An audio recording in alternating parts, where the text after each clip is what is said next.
Eu tava com Oi. saudade Oi, de Cláudia. vocês. Oi, Cíntia. Olá, Cristiane. Oi, Tão bom estar com vocês e com quem nos escuta nos ou nos assiste. assiste. Com Para mais mate um. ou chimarrão. Na verdade é chimarrão porque eu ia dizer salgado, não é doce. Mas tem gente que mesmo chimarrão normal chama de mate, então tudo faz. Tá tudo certo. Acho que pro assunto eu vou começar à minha esquerda, pode ser? Pode. É correto, é assim. Eu não sei. Eu não sou O também correto muito é a etiqueta do tomar com as chimarrão. pessoas Compartilhar. que a gente gosta, compartilhar. E para fazer uma prosa, né? Vamos prosear hoje? Pode ser. Mais um pode mais elas. Pode Então- pode mais chimarrão. E pode mais assuntos sérios também. Pode mais solidariedade. Mais amor ao próximo, mais cuidado mútuo, né? Mais E- humanidade. E cuidado com a natureza. Muito mais. Aliás, isso é quase deve mais, não só pode mais. Precisa mais. Urgente mais. E esse pode mais acontece justamente quando a gente ainda está vivendo os efeitos da enchente, que assola o Rio Grande do Sul, de uma maneira nunca antes vista. Para mim é um verdadeiro dilúvio. Muitas pessoas falaram isso, né, Nath, Não do é? quanto se compara, e daí independente de alguma crença ou não, mas essa palavra a gente escutou muito, né? Um dilúvio, lugares onde nunca a água chegou, onde não se tinha uma memória de que a água poderia chegar na altura que chegou, em locais que chegaram. Então, para muitas pessoas teve esse sentimento, é um dilúvio, né? A gente tem usado a palavra catástrofe, mas talvez sentimentalmente ela se aproxima muito mais dessa palavra, dilúvio, né? E passou a ter um peso no momento que a água chegou em Porto Alegre, né? Se falou muito do próprio arroio, dilúvio lá, né? E aí essa analogia, a palavra dilúvio, eu acredito que ela se tornou mais forte ainda. Bem mais presente e real na vida das pessoas, né? Essa semana eu vi um desses vídeos, né, de invenções do século, invenções diferentes, e uma delas era justamente uma que parecia uma arca moderna, né? Fechada, eu pensei, bah. É o fim, quando se narra as histórias sagradas de fim de mundo, ou de começo de mundo, de criação de mundo, que são recorrentes em todas as tradições, o dilúvio é uma narrativa de fim de mundo, né? Então, em certo sentido, me parece que sim, é o fim de um mundo, é o fim de um tipo de mundo, de uma maneira de viver. Isso, de uma maneira de viver. E eu Será? concordo com isso. E Será? mas assim, Luciana, pode não haver a mudança que se espera E necessária, né? e necessária em termos de mais cuidado ambiental, mais cuidado com o lixo, mais solidariedade, menos consumo, que são tudo coisas que a gente pode falar. Mas isso pode não acontecer, tá? Então, essa mudança de mundo que tu colocaste aqui, um será, talvez, né? Mas tem uma mudança que a gente já percebe nas pessoas, porque elas não reconhecem mais o mundo como ele era. E as pessoas que estão inseridas nessas cidades que sofreram, que ainda estão sofrendo com a água e com todos os efeitos da enchente, elas não enxergam, elas não têm mais reconhecimento com o mundo exterior. Então, para essas pessoas e para nós que convivemos com essas pessoas, o mundo não é mais o mesmo. O mundo delas acabou, de certo modo. Isso, então realmente dá pra gente usar essa analogia, né? De que é o fim do mundo. Fim de um mundo, né? Que é o fim do mundo que eu conhecia. E essa semana eu escutei de uma mulher falando, minha mãe, ela tem 83 anos e ela nasceu uns dias depois da enchente de 41. E ela não viu. E ela me disse que ela pensou que ela não ia viver para ver uma coisa dessas. E eu acho que isso é muito forte, porque o nosso tempo de vida enquanto ser humano, ele é muito pequeno, perto do tempo do planeta, das coisas acontecerem. Então, a gente não consegue ter as memórias de catástrofes tão... Só que nós agora vivemos pandemia e em sequência e... Isso me lembra uma entrevista que nós conduzimos com a Miriam, né? A Miriam Dickel, que justamente trazia essa dimensão do planeta. Bióloga, né? Exato, e ela diz, bom, 300 anos é nada, na história do planeta, né? E a gente fala aí de uma história de 80, 90 anos, né? Da última memória aí de enchente maior. E quando a gente fala assim, ai, isso nunca, a água nunca chegou aqui. A ideia de nunca é sempre baseada na nossa história, Em né? existência como tempo limite, né? Isso. E eu fui para o interior de Estrela, né, logo depois que as águas tinham baixado, né, para entregar donativos, num lugar onde é roça, né? E aí as pessoas falaram justo isso. Olha, em 2020 a água chegou na soleira da porta. Em 2023 entrou meio metro de água dentro de casa. E em 2024 a água passou por cima do telhado.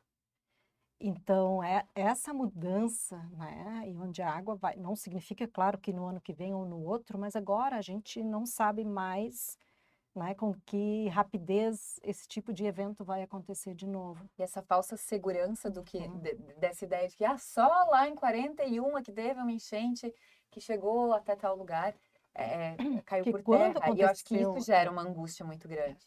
Essa incerteza, né? quando aconteceu ano passado, né, alguns diziam, olha, a geração de vocês não vai ver isso mais. Quando foi ano passado, eu escutei alguém dizendo isso, né? Ah, me disseram que eu não veria mais isso. E, na verdade, um ano depois, nem isso estamos vendo. E por outro lado, os ecologistas, né, os ambientalistas têm Vinham falado sinalizando. que isso vai ser muito frequente, Sim, na agora verdade. sim. E se olharmos sob o aspecto do leito do rio, agora a gente tem um rio numa dimensão diferente, numa proteção ainda menor do que tinha, porque muito do que ainda havia nas laterais levou, e o que levou e para onde, né? Como está o fundo deste leito do rio? Quanta coisa está acumulada ali e que vai estar ali, né? Ali não vai ter como ocupar o lugar, a água não vai ocupar este lugar. E aí Então, eu sobrou menos conversava, espaço ainda para água, né? conversava com amigos de Estrela que sinalizavam lá numa foto onde praticamente era possível atravessar o rio a pé, né? Onde os cascalhos, o Areia. rio já estava raso antes desta enchente. Uhum. Então, qual será o leito deste novo rio e o quanto essas águas não vão precisar de mais espaço, né? Então, é assustador falar disso, mas ninguém tem como prever esse comportamento das águas. A dimensão de agora, ela começa talvez não ser suficiente, considerando toda essa mudança que o leito do rio tem. Mas quando a gente também olha para isso, eu vejo essa perspectiva, não é, positiva da gente repensar, que é o que ela disse, será que a gente, né, tá num mundo novo, né, termina um mundo, o quanto a gente também está buscando e aceitando que é necessário essa mudança, né?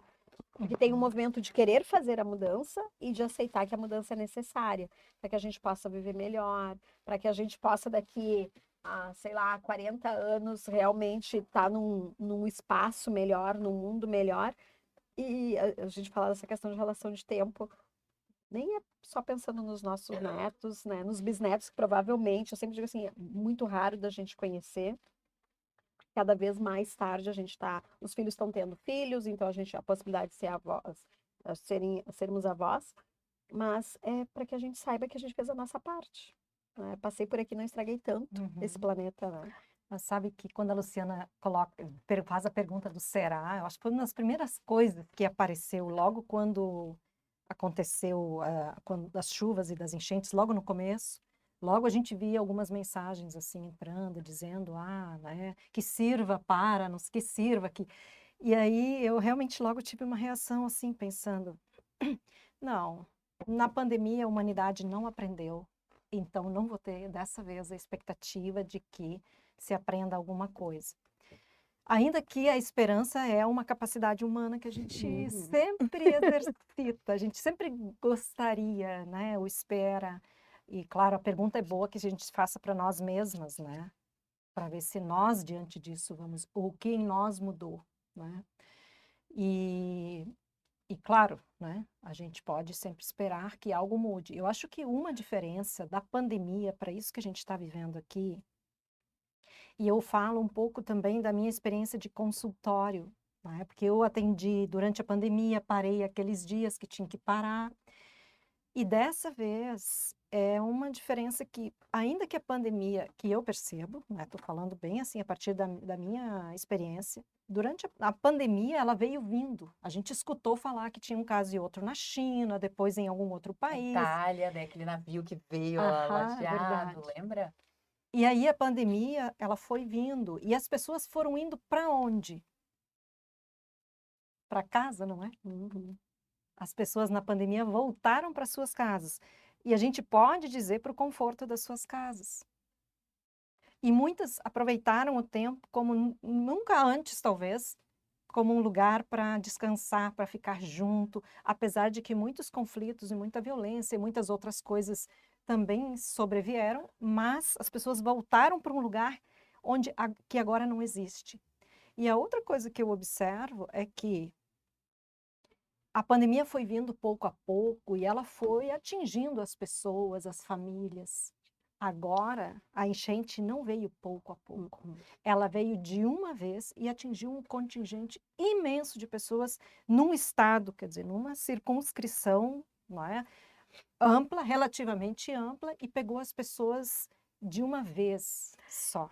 E de uma forma diferente de outras enchentes, onde muitas vezes as pessoas em maior vulnerabilidade social eram as atingidas, porque eram aquelas que estavam em situação mais vulnerável, justamente. Agora, atingiu num determinado espaço pessoas de todas as classes sociais, né? Isso também, de alguma forma, gera um impacto diferente e talvez possa ser a esperança de uma mobilização diferente. Eu digo, talvez.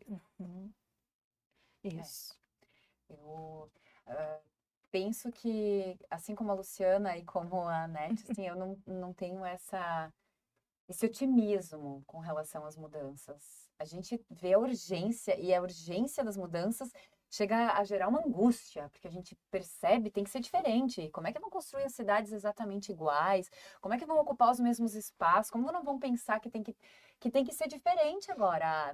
Não é mais a mesma realidade. Chega a gerar uma angústia porque a gente quer que a coisa aconteça, mas temos que esperançar, sim, mas concordo, e eu quase interrompi antes a tua fala, quando tu disseste que tinha esperança durante a pandemia, agora tinha até aquela ideia de, não, que as pessoas agora, né, vão ser diferentes, e eu vou dizer assim que o que mais foi plantado e colhido durante a pandemia foi a desinformação e a fake news. E isso agora, com a enchente, já estava tão cultivadinho que foi espalhado assim aos montes. Quer dizer, para mim, a coisa mais clara que surgiu na pandemia foi a disseminação de notícia falsa.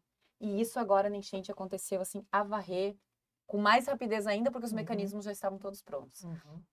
Muito antes de qualquer coisa de mudança nas pessoas, de vamos ser minimalistas, vamos consumir menos e mais das pessoas daqui, vamos trabalhar com a questão de troca, vamos ajudar.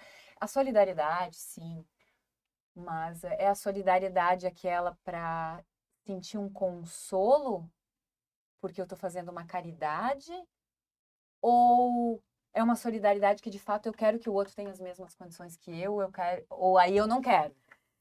Isso É uma coisa diferença bem aqui. diferente. E uma coisa assim que a mim incomoda um pouco é a mania das pessoas, de muitas pessoas, de atribuírem ao outro, vamos dizer assim, eu não sei, é uma mania de falar. Eu escuto muito a questão assim da crítica contra os governos, independente do tipo de governo, né? Seja ele municipal, estadual e federal, e aquela coisa do povo pelo povo, o povo que se ajuda, o povo que realmente faz a diferença. Sim, se percebeu muito essa solidariedade, mas justamente por conta das fake news me incomoda o fato de dizer que os governos não fazem nada, porque claro, poderiam e precisariam fazer muito mais numa situação de catástrofe, é claro que sim, né? Agora parece que simplesmente se fecha os olhos para tudo que foi feito, e aí eu me coloco no lugar principalmente dos prefeitos, sabe? Que são as pessoas mais próximas aqui, que são as que são mais bombardeadas, né, pela urgência da situação. E eles escutando de muitas e muitas pessoas que do público não se espera nada, que o público não faz nada. E eu disse várias vezes, eu não queria estar na pele de nenhum prefeito desses municípios atingidos, né? Porque, na verdade, não é uma solução mágica para algo que coletivamente a gente provocou. E o prefeito não tem o poder de pegar uma varinha mágica e mudar o comportamento das pessoas. E a gente fala de uma... Antes, enquanto tu falavas, Cláudia, eu fiquei pensando, não é só uma questão de deslocar cidades. É uma questão de um modelo social, cultural, muito baseado em patrimônio, em trabalho, questões materiais. Então, assim, por isso que eu imagino, assim, o impacto psicológico disso nas pessoas é devastador, porque por vezes a pessoa perdeu tudo que sustentou ela a vida inteira, né? Todo o esforço da vida dela, todo o trabalho, todas as escolhas, todas as coisas que ela abdicou, elas foram colocadas em conquistas, seja um terreno, uma casa, um carro, uma empresa, um negócio, confortos, que tudo foi, né? Tanto que uma das frases que me impactou muito, que eu vi de uma empresária mas ela não se referia ao negócio, ela postou se referindo à vida pessoal, às memórias da sua mãe, e ela colocou que um dos maiores aprendizados na enchente são que as coisas boas e as memórias boas se guardam no coração, porque não tem um lugar seguro fisicamente para guardá-las, né? Então, assim, eu acho que a questão vai muito, muito além. Eu acho que quando tu traz isso, Luciana, que é não é uma responsabilidade de um, e daí eu sempre, quando tu falou, eu fiz um paralelo com o que a gente fala também, da questão aí de preconceitos, coisas assim. O que se viveu no passado e o que foi feito no passado foram feitos por outras pessoas que reverberam para o mundo que a gente está vivendo agora. Então, o que a gente está vivendo a nível de meio ambiente, de sociedade, são de escolhas que foram feitas no passado. Nós, necessariamente, não somos as pessoas que diretamente fizemos essas escolhas, mas, né, somos fruto disso. E quando a gente fala, acho, dessa questão de gestão pública, é o coletivo. Os prefeitos, né, passa a ser em nível municipal, estadual, federal, não são responsáveis da situação pontual agora, mas a gente também tem essa construção coletiva que passa por nós, né, por todas as escolhas que a gente faz. E a gente falou isso há um tempo atrás sobre a questão de onde eu escolho estar morando. Às vezes é o que tu disse, né? Porque eu tenho uma questão de apego com um patrimônio. Será que aquele deveria ser um lugar onde eu realmente precisaria estar? E daí isso é muito mais profundo, né? Porque Quando toca nessa questão política, a gente tem outras questões que tem que pensar, tá? Uma é assim, eu concordo que a situação não foi criada por quem está ali agora, que não, mas por conta da sociedade, a nossa forma de viver, capitalismo, excesso de consumo, mas politicamente falando, muito do que está posto também é por consequência política, de que se não é essas pessoas, são os conjuntos de políticos para que essas pessoas representam, inclusive as ideias que se mantêm. E a questão do desmante de toda a legislação ambiental em termos nacionais, estaduais e municipais, a gente não pode ignorar.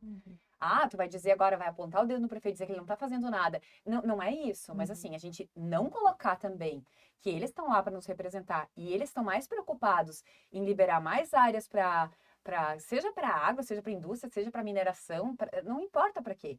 Em vez de preservar os ambientes que a gente tem, exemplos do mundo inteiro de que não existem mais esses ambientes, eles estão tentando reconstruir. Nós estamos permitindo que se termine com tudo. Então, isso a gente também tem que, sabe, tem que cuidar para não cair nessa também porque infelizmente está tão polarizado que assim, se tu fala assim, as pessoas também têm responsabilidade, então ela tá isentando os governos. Não, não é isso. Mas é claro que ignorar o que eles estão fazendo, os esforços que estão fazendo agora, é ridículo. É que eu usei esse discurso porque eu vejo isso com viés político. Né? Um viés político de, claro, este governo não faz nada, independente de qual é o governo. A gente tem um agravante agora, que são as questões das eleições municipais.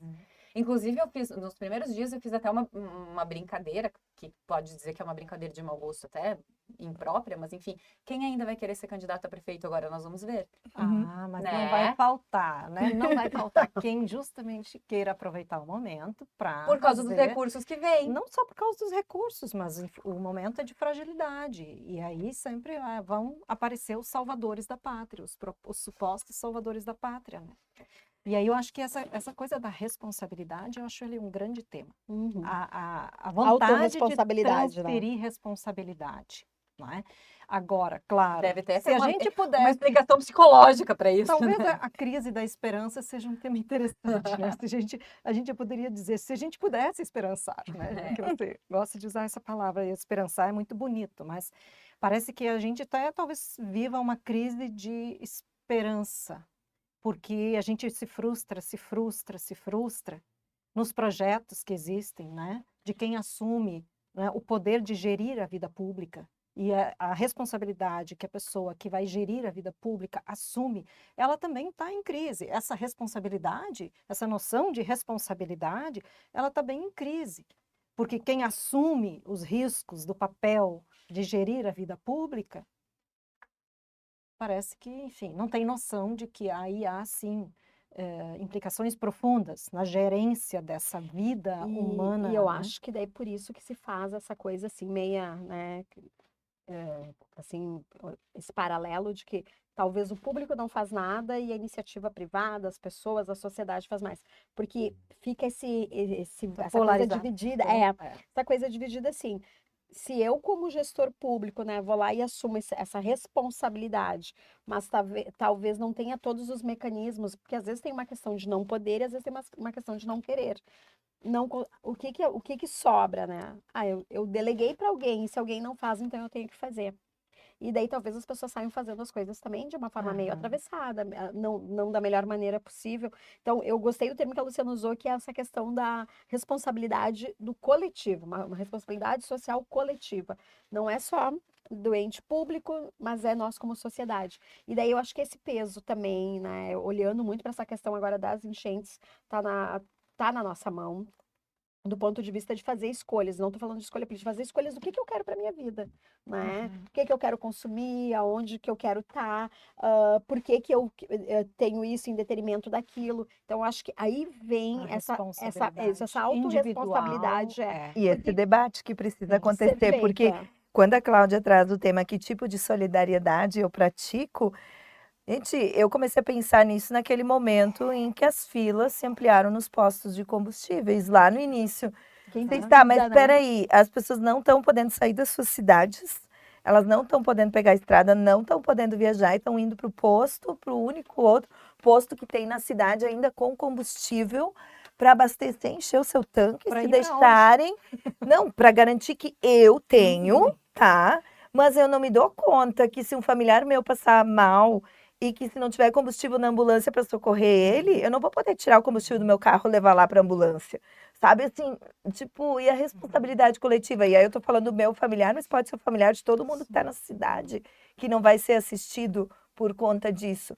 E não, as pessoas pensaram todas no seu umbigo. Eu vou dizer uma coisa. Todas não, né? Mas a maioria. Não, Os que foram pro posto, né?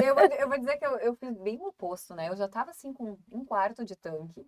E olha que eu faço para trabalhar 120 quilômetros por dia, né?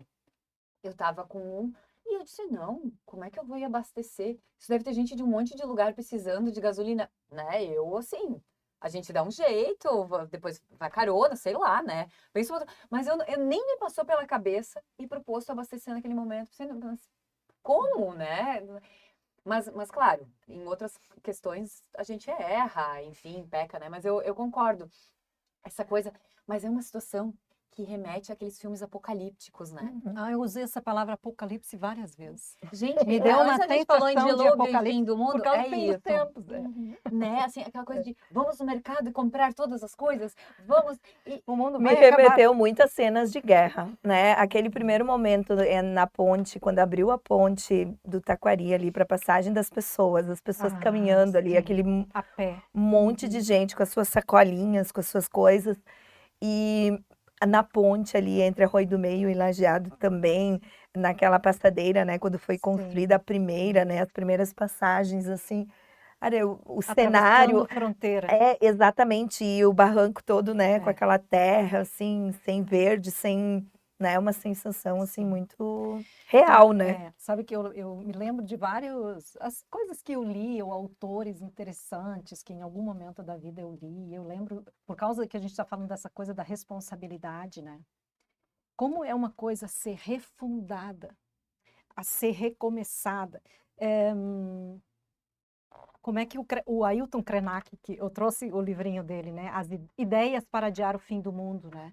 Ele disse: é preciso parar para começar de novo. É simples assim, né? Ideias para adiar o fim do Adiar o fim mundo, ou do seja, ele mundo. vai acontecer. Pois é, mas Será o que que a gente... conseguiremos adiar? Isso, a pergunta é, bom, a gente ainda consegue, o que a gente pode fazer para tentar adiar o fim do mundo, né? Precisamos parar para começar de novo.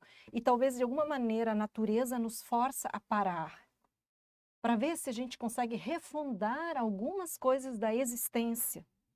E aí me parece que perdemos a conexão com a natureza, perdemos a noção da nossa ligação com o tempo mais natural, não é? Essa ligação profunda com o meio ambiente.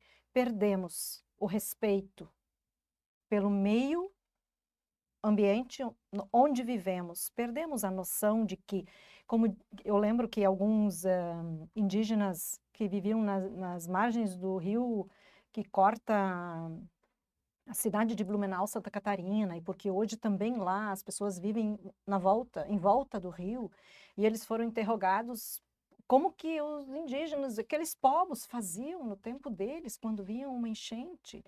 Eu disse: não, a ideia de morar perto dos rios, ela é dos brancos, a gente nunca morou perto dos rios, não é?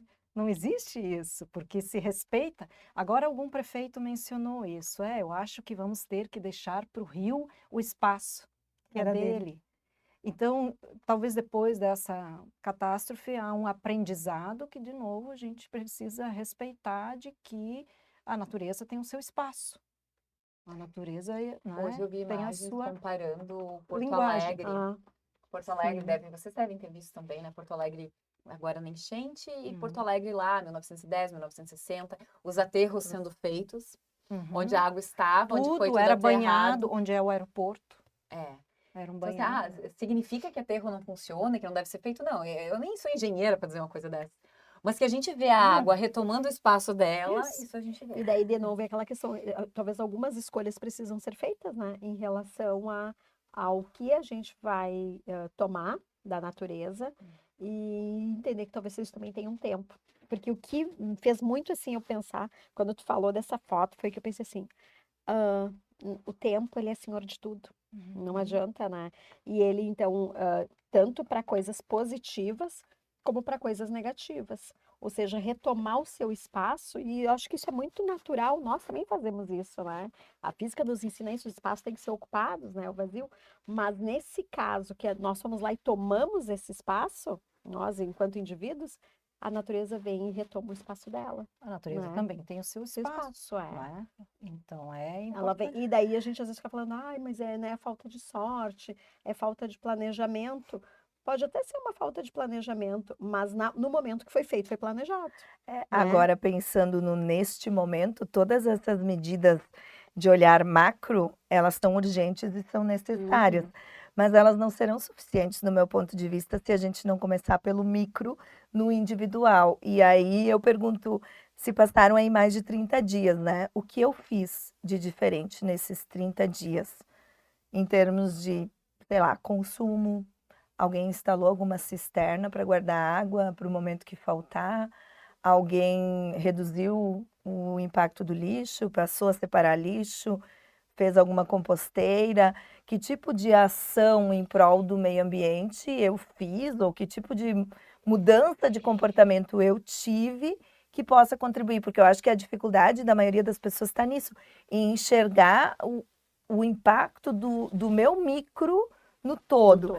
Se fala em aquecimento global, isso é uma coisa lá, né? Aqueles dias conversando ali informalmente na saída da Miriam aqui do estúdio, no Mais Elas, uma das pessoas disse o seguinte: ah, pois é, nós moramos numa cidade próxima à capital, mas em breve talvez estejamos morando perto do litoral, né? Porque se a geleira lá que já está com rachadura se partir, a previsão de elevação é de 1,5 m, se não me engano, né? Do nível do Mínima mar. em Uhum. nível global, universal em todos os continentes.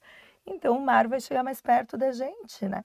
E assim, isso parece uma coisa, né, Quando alguém fala, pode até passar por louco. impossível, né? Ah, Impossível. isso que é. Mas será, né? Será?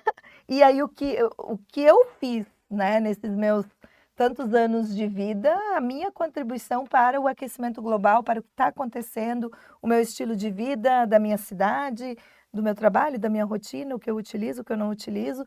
Acho que esse tipo de informação que precisa ser compartilhada, porque parece que todo mundo sabe, mas não, as pessoas não estão conscientes disso e não é só uma questão de consciência, é de levar informação também, né? E de fazer alguma coisa. É, e Saber não adianta não informação fazer sem ação. nada. Informa, ação, né? Informação já vem disso, né? Tem que Uhum. informar e agir, porque sem ação não adianta Vou dizer, informação. tudo isso, toda essa discussão com relação ao meio ambiente, assim, eu me lembro do colégio, que era uma coisa muito forte quando eu tinha uns 11, 12 anos. A gente fazia campanha, era uma coisa muito forte. E a gente tinha medo que ia acabar o mundo, assim. Não, hoje eu tenho certeza, mas na época eu tinha só medo. Só medo. Né? Mas, Ah, não me fala isso. mas agora eu até perdi o fio da meada. Tinha medo que o mundo ia acabar. Tá As tudo campanhas certo, que eram as feitas na campanhas da época de escola. escola. Não, sim, né, e daí toda essa discussão, a mídia bombardeando tudo isso, a gente vendo a catástrofe. Aí eu tô atravessando a rua e vejo uma pessoa muito bela, maravilhosa, baixar o vidro do carro e jogar o seu cigarro para fora. Eu fiquei olhando e pensando, o dióxido de carbono que a criatura já contamina o meio ambiente fumando, tá? Ok, mas é seu vício, né? O lixo no chão, tá? E, assim, tem mais uma questão, né? Que daí se levanta, que claro, é uma outra discussão, mas é quando dizem, mas isso é problema dele se ele fuma. Não, o problema é meu também, porque eu tô pagando imposto para ter o SUS que depois vai ter que ficar tratando ele porque ele não se cuidou a vida inteira. Por uma escolha, não era uma doença, era uma escolha. E aí, se não tiver para todo mundo, pode tu ser prejudicado. Prejudicada aqui Não no sei, Agora, quando a gente mas a questão vai- ali era o cigarro para fora do Claro que, de certo modo, talvez nós estamos aqui esperançando de que a última né, solução. É que da outra vez a gente já falou do esperançar. esperançar. Acho que a Cintia estava falando. E agora, depois disso, a gente viveu essa experiência, né? Eu acho que eu falei da crise da esperança, talvez, né? E a gente está até um pouco ironizando, né? Mas a gente está colocando, parece que, na nossa conversa, assim, né? Parece que, bom, como que a gente pode esperar que algo mude? Agora será que estamos colocando as nossas fichas todas na catástrofe? Que o ser humano vai mudar só se ele passar por alguma catástrofe? Porque eu fiquei aqui pensando que qual é o processo que precisa acontecer para as pessoas mudarem suas práticas e suas ideias? Não é? Eu lembrei... Viver em 1000 anos. Eu lembrei do Edgar Morin, que é um francês que já tem, acho que 102 anos, Olha, que já está no escreveu caminho, ele já deve saber mais coisa. isso, porque ele escreveu Rumo ao Abismo, ensaio sobre a situação da humanidade, mas era Rumo ao Abismo, lá em 2011, eu acho que ele escreveu, né? E aí ele diz assim, olha, a gente precisa refundar os espíritos das pessoas. O espírito é as mentes. E eu fiquei pensando aqui, enquanto você estava falando agora, como a gente precisaria de todo um processo de educação para que as pessoas conseguissem mudar práticas desde a infância, porque lá, quando a gente fazia trabalhinho de escola sobre a natureza, como as crianças ficavam apaixonadas por aquilo e como elas aprendiam uma nova prática. Então, como a gente precisaria de um processo educativo de fazer com que a gente conseguisse, de novo, vincular as gerações mais novas à natureza, ao meio ambiente, a cuidados básicos, né? A Luciana estava falando aqui de várias práticas, né? Que se as novas gerações não aprenderem... Cisterna, né? O lixo, a composteira. Pois é, aí é outra coisa que, né, muito se disse agora, não, a gente também precisa de enfim, além da questão ambiental, a gente vê que a crise humana é uma crise, né, de convivência, ela é uma questão, né? E aí eu lembrei de um outro livro que se chama As Três Ecologias. Uma época estava bem aí nas estantes por aí, né, das livrarias, né? Vai voltar. As Três Ecologias. Era de um outro francês, inclusive, o Félix Guattari, que ele dizia bem. E aí era uma fase assim, quando estava muito em voga, meio assim, abraçar a árvore, para fazer uma conexão e tal. Abraçar a árvore, E depois ele cortar, né? dizia, pois é, aí ele dizia assim, que uma dimensão da ecologia é a ecologia ambiental, né? Que é do cuidado do meio ambiente natural. Mas que a outra ecologia é a ecologia social. Que então, mais ou menos, era uma crítica, assim, não basta a gente abraçar uma árvore se a gente não é capaz de abraçar a outra pessoa que é diferente de mim, Uhum. tá? E aí ele falava bom, a gente pode falar, então, quando a gente fala de ecologia social, que de fato, agora, ainda que as classes sociais, as mais diversas, tenham sido atingidas, mas as mais impactadas são, de novo, as pessoas mais pobres, né? As comunidades, aí a gente vai as mais pobres, as etnias, as raças mais afetadas, que vão ser indígenas, que vão ser negras, e as de classe social, enfim, né? Então, a ecologia social, ela é uma coisa muito importante nesse contexto, quando a gente fala de mudança. E a Inclusive, última falaram era... num termo racismo ambiental essa semana. eu vi Isso, racismo ambiental está sendo muito discutido, justamente porque quem mais é impactado pelas enchentes? E aí, a outra era a ecologia mental. Porque como a gente vai fazer uma ecologia ambiental, social, se a gente não muda o nosso modo de pensar? Então, a gente precisa pensar numa ecologia mental, que é uma profunda transformação das ideias, do modo de pensar a vida, como a gente começou falando. Eu acho que a gente vai estar muito mais perto de ideias e estruturas e pensando que o capitalismo vai querer se sustentar, tá? E quando eu falo o capitalismo vai querer se sustentar, eu não estou falando no capitalismo enquanto uma entidade que tem vontade própria, tá? Mas assim, as pessoas, a gente vive no mundo capitalista, tá? Então muito do que a gente pensa pode não achar, mas é capitalista, tá? Então, O que a assim, gente faz, o que a gente consome. então, então eu entendo que como o dinheiro é o que move isso, e como é o dinheiro que faz as mudanças, e a gente até já falou sobre isso, né, Cíntia, sobre a questão das ESGs e ideias das empresas socialmente responsáveis, que é muito mais protocolo para inglês ver, né? É assim que chama, inglês ver? Isso aí. Do que de Vida fato, real. para mudanças, tá? Sustentabilidade fake. Tá? Então, assim, assim. considerando que, mesmo dizendo que tem que ser feito, é feito só para mascarar, então vamos pensar, o que pode ser feito? Talvez a solução não... Quando eu falo em solução, eu estou falando realmente em algo que vai continuar beneficiando quem já é beneficiado, tá?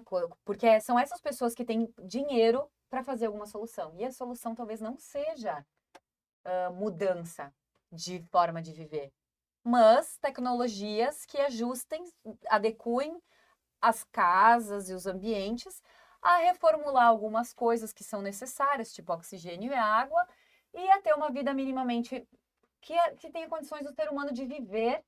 Mas isso vai ainda mais excluir quem já é excluído, porque vai ficar para quem tem dinheiro. Eu acho que tem muito mais chance de se criarem ambientes artificialmente saudáveis do que a gente restaurar o meio ambiente. Isso, assim, é uma coisa... Filmes já mostram isso, né?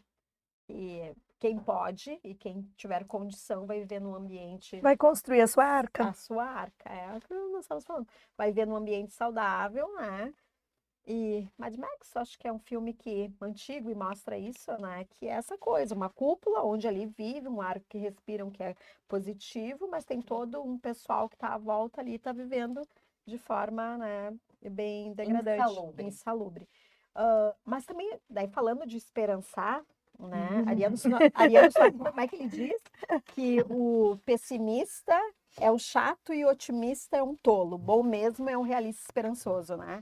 Então, eu vejo muito nessa juventude que está chegando. Quando tu conversa, quando tu faz, né, tem espaço para um bate-papo, eles valorizam muito essa coisa de preservar. Eu acho que talvez o grande detalhe está o quanto a gente vai impactar eles com esse desejo de ter, né? Porque nós somos uma geração que é uma geração ainda que foi muito de acumular, né, do ter. A minha segurança está no ter. O que eu realmente tenho é a casa, é o carro, é o dinheiro que está lá no banco, que não estou dizendo que não tem que ter, longe disso. Os Mas objetos os de desejo do marketing. mas mas quando tu olha para essa juventude que eles estão muito mais, talvez assim, minimalistas, que é isso que a gente fala, desapegados, eles talvez aí esteja grande, né, se a gente não contaminá-los de alguma forma com esse desejo de sobrevivência exagerado em relação ao ter, talvez seja um ponto aí que a gente possa encontrar equilíbrio. Tu sabe que eu já olho de uma outra forma. Eu acho que é justamente a nossa influência. E eles olharem para nós, mas que pateta, olha só, trabalha que nem os escravos, todo dia, que nem os loucos, para ter um monte de coisa. Para quê? Né? Para ser infeliz, para estar doente depois. Tá. Eu acho que, na verdade, o impacto que talvez tu imagina que a gente poderia ter deles serem iguais, é que vai fazer eles serem diferentes. Assim como nós somos diferentes dos nossos pais em várias situações, porque a gente não seguiu o exemplo deles, que é a coisa da geração. Mas é por isso que eu comentava que a gente deveria viver 1000 anos para conseguir mudar de fato. Em 1000 anos não ia ter mais planeta, Cláudia. Que cansativo. A gente não devia viver 1000 Eu anos. já cansei, Cláudia, mas não pensa assim. Não, É que tudo que a gente viveu, que a gente entendeu, que a gente aprendeu e que construiu dentro da gente, morre com a gente. E quando nasce o outro, começa tudo de novo. eu acho que Ou essa não. questão da memória, Ou não. né? 1000 anos, e daí assim, tanto o sofrimento quanto as coisas boas, tu ia ter essa O memória problema é que guardar 1000 talvez anos na fazer, cabeça. que talvez verdade, fizesse não tu fazer morre. escolhas diferentes, mas eu não sei, né? É. Também. Ah, Nem nós sei estamos se no todos- estima, mas eu trouxe pro brinde Olha, depois, olha viu? só, muito bem. Vai ficar, tomar mais um? vai ficar pro próximo podcast essa. Porque o chimarrão Ah, eu sempre coloquei é aqui bem-vindo. só para deixar à vontade, né? Então, Mas sabe que o Ailton fica pro fala- próximo. Chimarrão e Aham, delícia. a gente fica da roda com solzinho na tarde, na grama, assim, até o happy hour. E aí o happy hour tá garantido com a Casa da Confraria. Gostei. Muito bom. Isso é um sinal de que a gente tem que parar de falar. Não, pode seguir. Tu tinha uma ideia importante para trazer. Não, a Anete, o que queria Ela falar? respirando aqui. Não, porque você falou, ela estava falando dessa esperança da geração. Claro, a gente tem grupos de pessoas, não grupos fechados, né? Em cada geração, eu acho que nos dão esperança, porque de repente movem alguns pequenos mundos diferentes. Acho que sim, porque eu acho que essas últimas gerações consumistas ao extremo, elas também cansaram. E como você bem lembrou, algumas gerações mais novas talvez não veem mais graça nessa gente que trabalhou até a exaustão, né? Ou tem uma vida tão pacata no sentido de que eu quero ter alguns bens e depois eu não quero fazer mais nada. Eu sequer quero me comprometer com nada. Eu não quero me comprometer com nada. Então, esse vazio, digamos assim, espiritual profundo. E há poucos dias eu atendi um jovem, quando você me disse, eu me lembrei disso. Eu atendi um jovem e ele, em algum momento, na primeira sessão, ele chorou, porque ele disse assim, eu até me emociono, ele disse, eu sinto muita falta de profundidade. Mas, gente, eu achei aquilo assim, e ele falava assim, eu sinto muita falta de proximidade com pessoas assim, As assim, relações. assim, nas relações. Eu falei para você, a terapia vai ser maravilhosa, porque nós vamos descobrir muita profundidade. Nós vamos buscar a tua profundidade e fazer valer essa profundidade. Porque isso é uma busca existencial que, olha, nela eu me jogo com as pessoas, porque vamos buscar profundidade. É para isso que existe. Agora, se a gente pensa, né, profundidade, vida, né? e aí eu estava aqui pensando na questão do consumismo e a questão da durabilidade, né? O quanto a gente perdeu enquanto sociedade esse olhar para a durabilidade das coisas, né? E eu estava aqui olhando para a mensagem da Ótica Suzy, né? Que nos traz dicas de como aumentar a durabilidade dos óculos, né? E aí tu pensa, hoje tu compra um freezer, antes de comprava um freezer era para a vida toda do casal, né? Da família. Hoje ele dura alguns anos. E tudo assim, né? Os materiais, as próprias roupas, muita coisa já está vindo assim.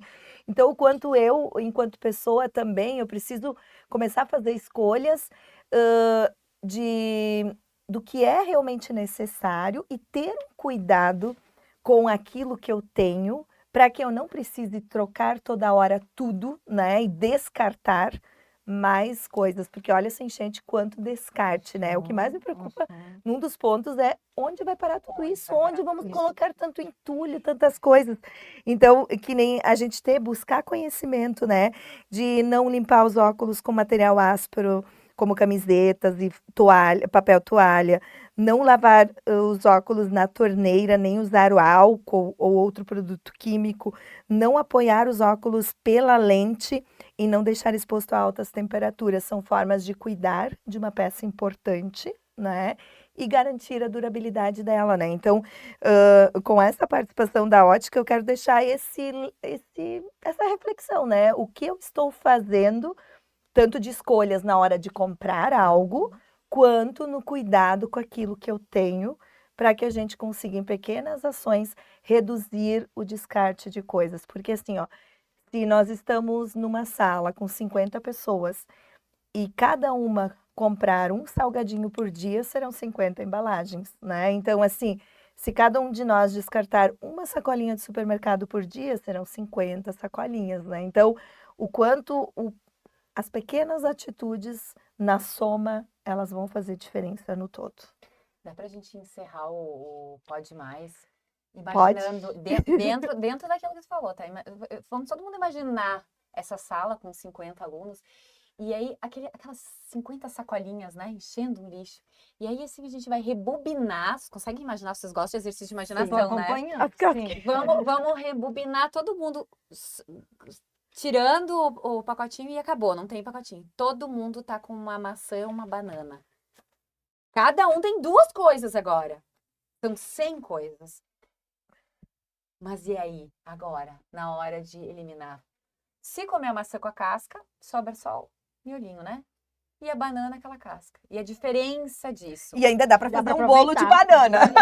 nutricionalmente falando, e ainda para o meio ambiente. São E escolhas, dá para né? fazer uma composteira linda, que Dá. depois vai alimentar ali as minhoquinhas, que vai virar o Nossa, a casca adubo, de banana é um que máximo vai... pra isso. Então, tá valendo, fica a dica. Será que vamos reflorestar o meio ambiente? Que não seja com eucalipto, né? Exatamente, é uma tragédia o eucalipto. Fica a nossa reflexão de hoje, né? Até o próximo Pode Mais.